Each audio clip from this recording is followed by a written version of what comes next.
நடுவில் திரு சீமான் அவர்கள் கொடுத்த பேட்டி அதெல்லாமே வந்து அது சரியா இல்லை, அதெல்லாம் பிழையானதுன்னு தான் என்னோட கருத்து. ரெண்டாவது, ஒரு அரசியல் தலைவருக்கு கண்டிப்பாக பாடி லாங்குவேஜும் ரொம்ப முக்கியம், உண்மையான லாங்குவேஜும் ரொம்ப முக்கியம். நம்ம என்ன பேசுறோம் நம்ம உணர்ந்து பேசணும். அது என்ன வேணாலும் பேசலாம்னு வந்தா அது நியாயமும் இல்லை, சரியும் கிடையாது. நிறைய பேர் மனது அதில் புண்படும். அரசியல்வாதிக்கு ஒரு மனது புண்பட்டா கூட ஒரு ஓட் லாஸ் இல்லைங்களா? யார் மனசையும் புண்படுத்தாம தான் அரசியல்வாதி பேச முடியும். சித்தாந்தத்துல அழுத்தி பேசலாங்க. திராவிட சித்தாந்தத்துக்கு எதிராக தமிழ் தேசியத்தை முன்வைக்கலாம், அது வேற விஷயம். ஆனால் இப்படி பேசும்போது, குறிப்பா நேற்றைய பேட்டியெல்லாம் எனக்கு என்னமோ ரொம்ப ரொம்ப மோசமா தெரிஞ்சது. அவர்கிட்ட நான் எதிர்பார்க்கலாம் உண்மையிலேயே. அப்போ அதெல்லாம் உச்சநீதிமன்றத்தின் கவனத்துக்கு போச்சானா போகாது. காரணம் அது வந்து தமிழ்ல இருக்கிற இங்க லோக்கல் லாங்குவேஜில் இருக்கிற ஒரு செய்தி.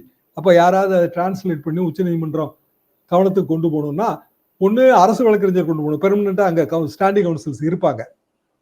ஆனா அவங்களுக்கு சிக்கல் என்ன வரும்னா, அப்படியா கொண்டு போனா திமுக அரசு வந்து தேவைக்கு அதிகமாக இதுல முக்கியத்துவம் கொடுக்கு, அரசியல் இருக்கு அப்படிங்கிற விஷயம் இங்க அப்படியான பிரச்சாரம் வரும். எனவே அந்த தரப்பு சைலண்டா தான் இருந்தது. விஜயலட்சுமி தரப்பு கொண்டு போலாம், ஆனா அவங்க கொண்டு போகலாம். ஏன்னா காரணம் அதுல பண செலவு இருக்கு, அப்புறம் அங்க வந்து ஒரு வழக்கறிஞரை நியமிக்கணும், அப்படியான பல விஷயங்கள் அதுல இருக்கு. அதனால அதை நம்ம வந்து குறை சொல்லலாம் முடியாது.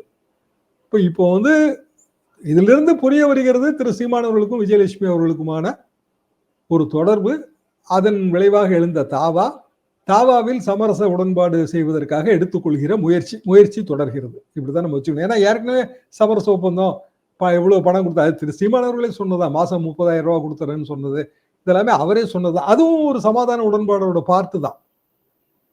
அப்போ இப்போ வந்து அது எதை நோக்கி போறாங்க அப்படிங்கிறத உச்சநீதிமன்றத்துக்கு சொல்லியிருக்காங்க. மே மாதம் வந்து என்ன சமாதான உடன்படிக்கை ஏற்பட்டது அப்படிங்கிறத அவங்க சொல்லணும்.